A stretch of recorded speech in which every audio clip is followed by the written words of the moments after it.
Hey guys, welcome to the Daily Word Bible Study, a plain and simple book by book, chapter by chapter, verse by verse study through the entire Bible. Currently we are we are in Second Chronicles chapter 35. We're kind of coming down to the closing chapters of this book. What is interesting about the closing of this book, and we will get to this in the next chapter, is that it unfolds. It does something here that is a little different than the other books, Samuel, Kings, is that it leapfrogs 70 years to the Babylonian exile. More on that, however, in the next chapter. This chapter, of course, is the story of Josiah. And Josiah, this is the last generation of good kings, one. The last generation of a righteous generation, meaning, as we're going to see here, they will celebrate the they will celebrate the Passover. Their Josiah led the people in such a revival. We call them revivals. This revival of righteousness, a turning towards the Lord. That's usually the ideal of when you see revivals in churches and stuff like that. They really don't do it, but okay, I digress. And I do say that as a form of kind of what these revival in churches are supposed to do, as opposed to when you see these kind of revivals here with the likes of, like, say, Josiah, Hezekiah, okay, the time during Elijah's reign, how the hearts of the people turn towards the Lord. And their actions displayed that. So first we saw Josiah clearing out all pagan worship practices and sins. And as I often say, because a lot of times these things are too graphic to really kind of go into details, but when you talk about the level of the paganism that was going on, there was always gross sexual perversion, extreme violence, and just crazy practices like passing your son to the fire. In other words, offering them live children in the fire, putting them on glowing arms. It's brutal to see your child literally burn to death by offering them to the god Moloch. So this was the gross. So this is what you would have with paganism. So his first thing was to clean the land of paganism, then to establish temple worship, the worship of the true God. In Josiah's case, by this time, a lot of the sin was that they would bring these practices into the house of God. And as I said, the closest that I could probably get to would be like have your spouse having an affair, but in your very bedroom. That analogy doesn't even come close, but I think you understand where I'm going with it. The blasphemy with it. So the established worship. And then we're going to see in this chapter how they will establish the practice then of living righteous, obeying the law of Moses as it was given. All right, so chapter 35, verse 1 says, Josiah observed the Lord's Passover and slaughtered the Passover lamb on the 14th day of the first month. Now, kind of interesting that this was actually now, I think, done as it was. I want to say during Hezekiah time that they did practice this, but it wasn't on this particular day. And there were some reasons why they did that. People could not purify themselves in time, and there was a couple other things here. But notice Josiah did it on the day. This is going to be the last time that such a celebration, the observance of the Passover, and you go all the way back, remember, to Israel, when they came, the very night that they came out of Egypt, that God told them to slaughter a Passover lamb. They were to eat the lamb. They were to take the blood and paint the blood over the doorpost. And that very night, Israel's firstborn was killed. And then they went out the next day. So that Passover, that's why that Passover is very important, to commemorate God breaking the neck, breaking the feet, or the yoke off of the necks of people, the feet off of the necks, the slavery. Okay, they were to remember this. The Passover was, now always remember, this is what God has done for you. Verse 2 says, he appointed the priests to their responsibilities and encouraged them to serve in the Lord's temple. He said to the Levites who taught all of Israel the holy things of the Lord. Now let me go back. Look at this again here. He said to the Levites who taught all of Israel the holy things of the Lord.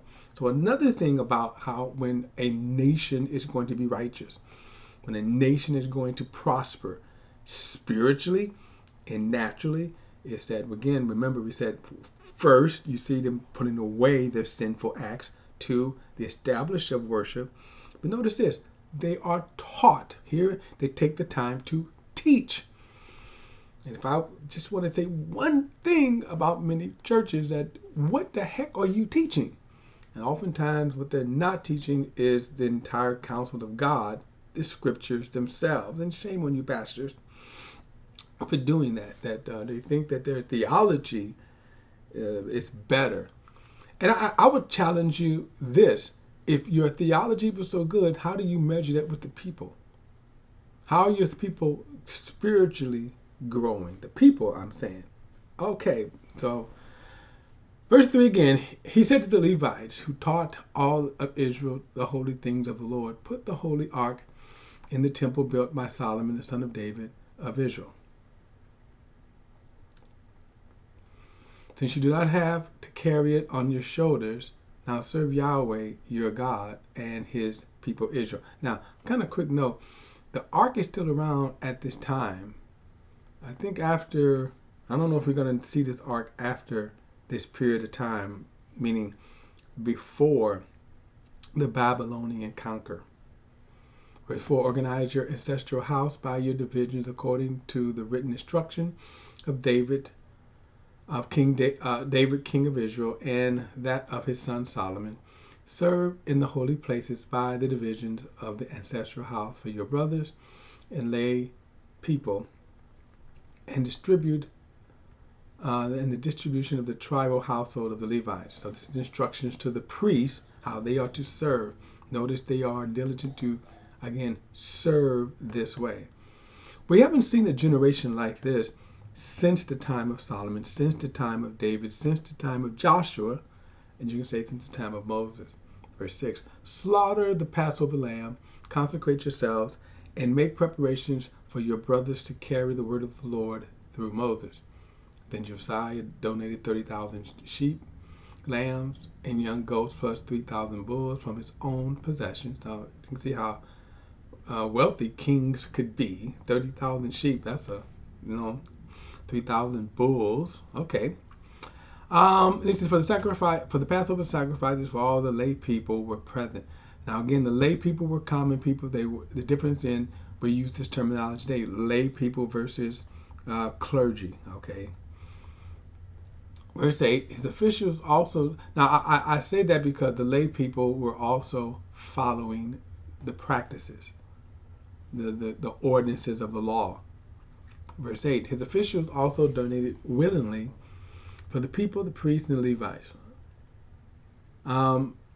Hilkiah, Zechariah, Jehaniel, uh, um, Jehiel, chief officials of God's temple, gave 2,600 Passover sacrifices and 300 bulls for the priests. Conaniah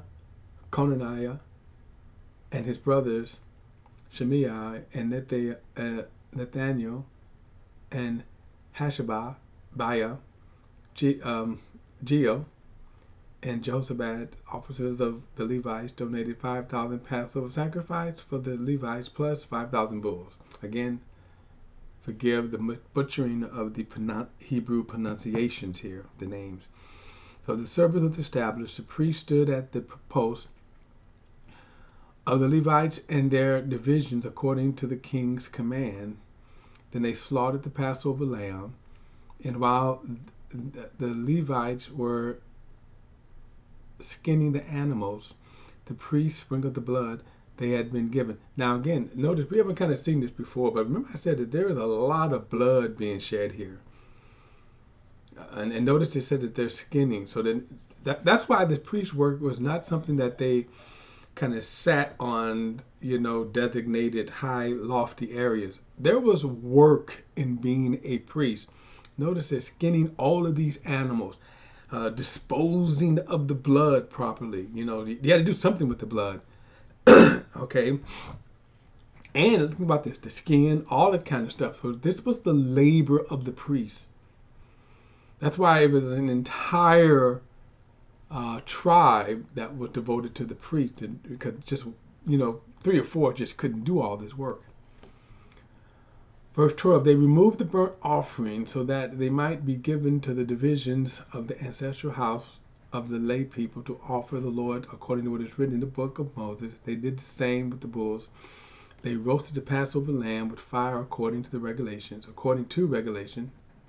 They boiled the holy sacrifice in pots, kettles, and bowls, and they quickly brought them to the lay people. Afterwards, they made preparations for themselves and for the priests, since the priests, the descendants of Aaron, were busy offering up burnt offerings and fat until night. So the Levites made preparation for themselves and for the priests, the descendants of Aaron. Now, there is a difference between when you say the Levites, and the priests. Typically, the priests were the sons of Levites, the sons of Aaron, because the sons of Aaron were the ones who did the offering up. The sons of Aaron were also the high priests, the ones who would go into the holies of holies and make the yearly sacrifices. The Levites were also of the descendants. Aaron was a descendant of Levi, but they were also priests, and of course, as we see here, carrying out the strenuous duties of temple worship, preparing these bulls and sheep, the killing, the blood, all of that. The Levites did that. The candle, the incense burning, the gatekeeping, the care of the temple. These are all the Levites. Okay.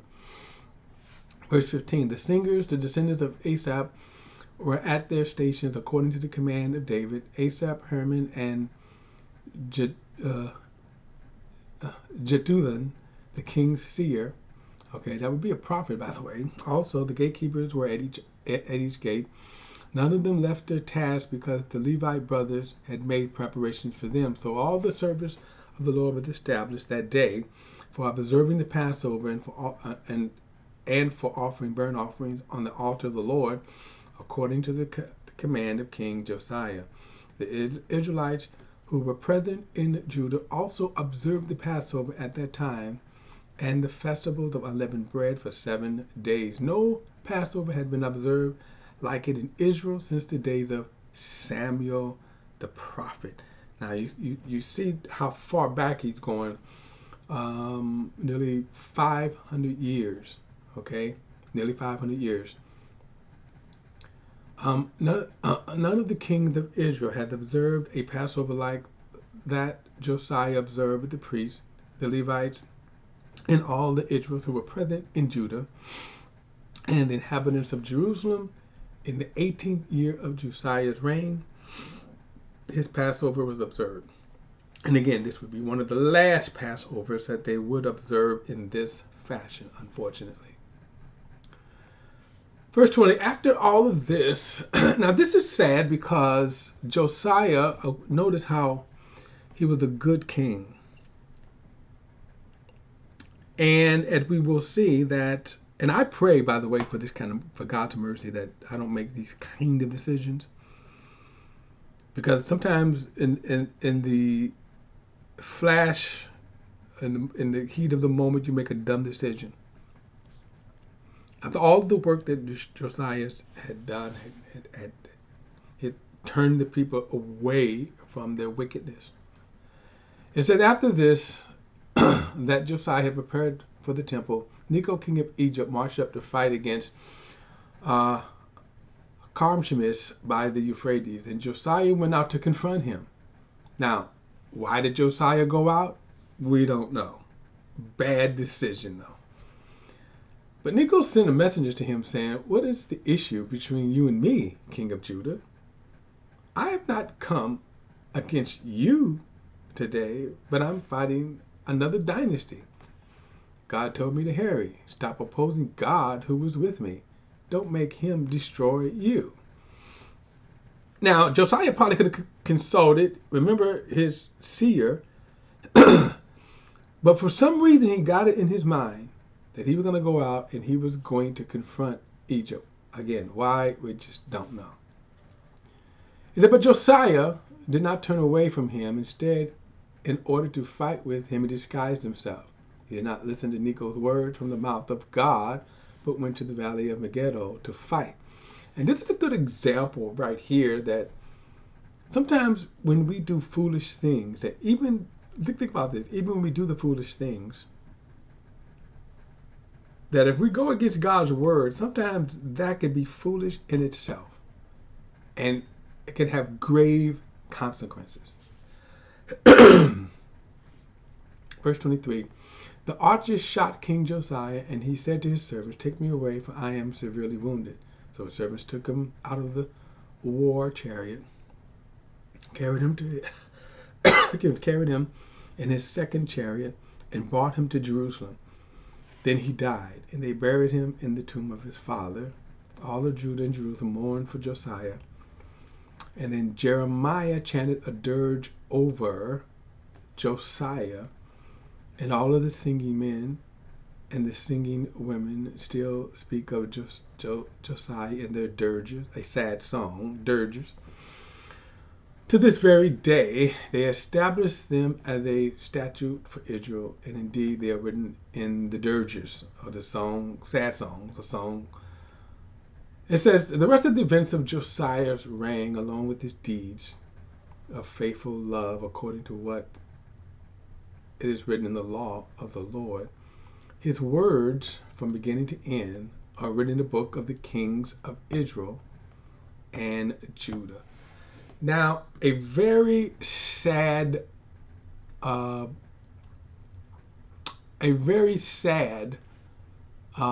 ending to a very good king, Josiah. Very sad. I want to do this. I was going to wait to the next thing, but I want to mention this here right now.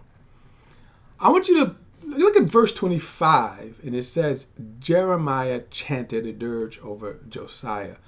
Now, Jeremiah the prophet, which the book that we have of Jeremiah, okay, the book that we have, the writing Jeremiah.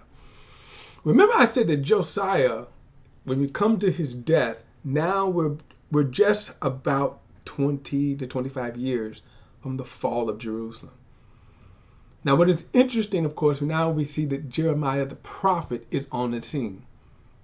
And Jeremiah the prophet, his prophecy, his ministry, begins around, again, 25 years before the fall, and he goes through the entire desolation, destruction of Jerusalem, the temple, and so Jeremiah is the one who kind of goes through that period of time. All right, guys, Don't forget to like and share this video and subscribe to BP, the Bible Perspective. And as always, if you have a thought or comment, add it to the comments section below. All comments are welcome. Don't forget to hit that subscribe button. And I will see you in the next